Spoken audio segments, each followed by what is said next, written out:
अस्सलाम वालेकुम जी, क्या हाल है आप लोगों के लिए? खैर खैरियत से हैं, ठीक ठाक हैं। चैनल को लाइक कमेंट शेयर और सब्सक्राइब करना मत भूलिएगा।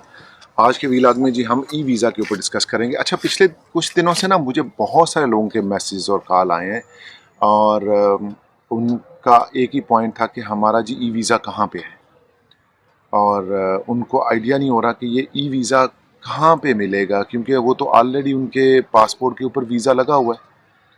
तो इससे पहले कि हम इसको डीप डाउन डिस्कस करें, देखें आपने याद रखना है कि गवर्नमेंट ने एक डेडलाइन दी कि इस डेडलाइन के बाद आपको जो पासपोर्ट के ऊपर वीज़ाज इशू होते थे ना, वो इशू नहीं होंगे। यानी कि पहले अगर जो लोग इंग्लैंड में आते थे या जो आ चुके हैं उनके पासपोर्ट के ऊपर वीज़ा जो है वो स्टैंप किया जाता था।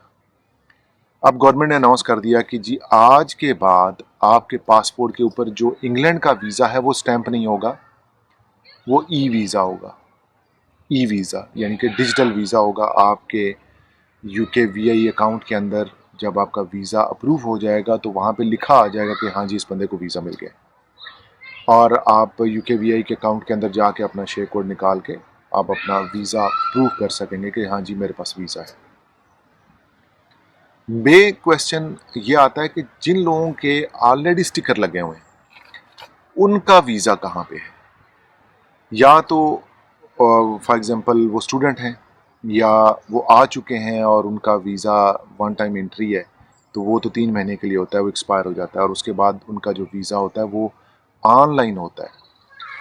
आपने ये याद रखना है कि जो देखें, जो ई वीज़ा है ना, वो सिर्फ आपको एंट्री की परमिशन है इंग्लैंड के अंदर। अगर आपके पासपोर्ट पे ऊपर स्टिकर लगा हुआ है तो वो भी जो स्टिकर है वो ऑटोमेटिकली कन्वर्ट हो चुका है ई वीज़ा में।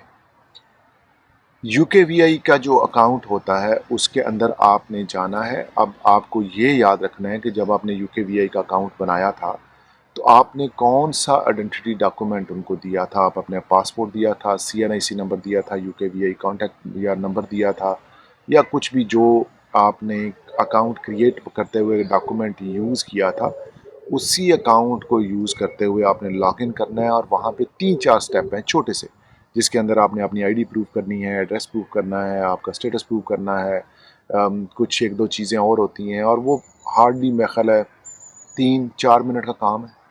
आपने वो पूरा प्रोसीजर करना है और उसको करने के बाद आपकी जो एप्लीकेशन है वो होम ऑफिस को सबमिट हो जाती है और होम ऑफिस आपको एक पॉपअप मैसेज दिखा देता है कि जी ठीक है, हमारी एप्लीकेशन आपके पास आ गई है और हम आपको इस पर अपडेट कर देंगे। जब ये चीज़ें सबमिट हो जाती हैं तो ऑटोमेटिकली आपका जो वीज़ा, जो स्टिकर वीज़ा है, वो आपको ऑनलाइन भी नज़र आने लग पड़ता है। ऐसा नहीं है कि अगर किसी का स्टिकर वीज़ा लगा हुआ है तो वो अपना ई वीज़ा नहीं निकाल सकता। बेसिकली तमाम वीज़ा होल्डर्स जिनके पास पहले से वीज़ाज हैं, वो कोई भी वीज़ा हो सकता है, फॉर एग्जांपल स्टूडेंट वीज़ा है, वर्क वीज़ा है, विजिट वीज़ा है, वो तमाम वीज़ाज ऑटोमेटिकली ई वीज़ा पे शिफ्ट हो चुके हैं। यानी कि आपके अकाउंट क्रिएट, आपके जो वीज़ा का स्टेटस है वो ऑलरेडी अपडेट हो चुका है ऑनलाइन। सिर्फ आपने ये करना है कि आपने यूकेवीआई का अकाउंट बनाना है और आप अपने एग्जिस्टिंग वीज़ा को ई वीज़ा के साथ लिंक करना है। दैट्स ऑल, बस ये आपने काम करना है। उसके अंदर कोई ऐसी रॉकेट साइंस नहीं है जो कि आपको समझ ना आए। आपको ये परेशान होने की ज़रूरत नहीं है कि भी अगर मेरे पास तो स्टिकर वीज़ा लगा हुआ है तो आइंदा जब मैं ट्रैवल करूँगा तो मेरा स्टिकर वीज़ा कैसे वैलिडेट होगा। वो तो कहेंगे कि जी आप अपना ई वीज़ा दिखाएं। फॉर एग्जांपल बाज़ लोग ऐसे भी होते हैं ना जो आईएलआर पे हैं, जिनके पास कोई स्टिकर नहीं होता, जिनके पास ऐसा कोई प्रूफ नहीं होता कि वो जब एयरपोर्ट पर ट्रैवल करें। तो वो तमाम लोग जिनके पास ऑलरेडी वीज़ाज एग्जिस्टेड हैं, चाहे वो स्टिकर शेप में हैं, उन तमाम के अकाउंट्स क्रिएट हो चुके हैं बैकएंड पे। यानी कि आपका जो फिज़िकल वीज़ा है वो ई वीज़ा में कन्वर्ट हो चुका है। उसको व्यू करने के लिए, सिर्फ व्यू करने के लिए आपको यूकेवीआई की वेबसाइट पे जाके अपना अकाउंट क्रिएट करना है, या जब आपने वीज़ा अप्लाई किया था आपने ऑलरेडी वो अकाउंट क्रिएट किया होगा। अगर वो पुराना हो चुका है तो उसको रिफ़्रेश कर लें और उसमें लॉगिन करने के बाद आपके पास एक ऑप्शन आता है कि आप अपने वीज़े को ई वीज़ा के साथ लिंक करें। 2 मिनट के वो टोटल स्टेप हैं, उनको आप फॉलो करते जाएंगे, वन बाय वन 6-7 स्टेप हैं, उनको आप कर लेंगे, आपका वीज़ा ऑलरेडी लिंक हो जाएगा। कोई इसमें परेशानी नहीं है कि आपका ई वीज़ा कहाँ पे है।